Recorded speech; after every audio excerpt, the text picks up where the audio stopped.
দেখো মৌপিয়া, প্রথম কথা হচ্ছে যে সিবিআই প্রথম রিপোর্ট এটা কোথায় বেরিয়েছে?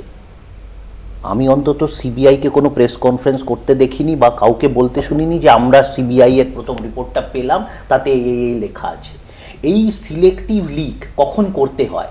নিজেদের অযোগ্যতা, নিজেদের অকর্মণ্যতা লোকাবার জন্য করতে হয়, এবং এটা সিবিআইয়ের প্রথম নয়, সিবিআই এটা ট্র্যাডিশন আছে। এবং গতকাল মুখ্যমন্ত্রী যখন যে বলতে দাও,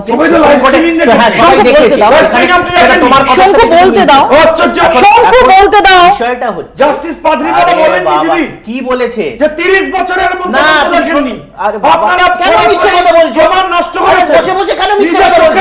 কেন মিথ্যে কথা বলছো? গোটা দুনিয়া মিথ্যে কথা বলছে। মিথ্যে কথা বলছো আপনি। একা সত্যবাদী যুধিষ্ঠির। বিষয়টা হচ্ছে যে জাস্টিসের কথা বলছেন, জাস্টিস পাদ্রিওয়ালা না কি নাম, উনি বলেছিলেন এফআইআর সংক্রান্ত যে আমি 30 বছরে শুনিনি যে পোস্টমর্টম আগে হয়েছে, এফআইআর পরে হয়েছে। পরে বিভিন্ন বাদী বিবাদী, বিশেষ করে কপিল সিব্বলের তথ্য প্রমাণ এবং যে 4টা প্রমাণ উনি দেখালেন, যেখানে উল্লেখ আছে যে ইনকোয়েস্ট রিপোর্ট থেকে, পঞ্চনামা থেকে শুরু করে এমনকি যে ম্যাজিস্ট্রেটের কাছে অনুমতি, সেখানে যে প্রথম যে জিডিটা ফাইল হয়েছিল নাম্বার এবং সময় আটকায়নি।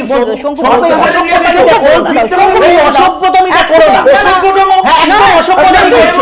যেই অসভ্যতামিবার ইউপিতে করো, মধ্যপ্রদেশে করো, সরকার করো, শুভেন্দু অধিকারী সবাই করছো তোমরা।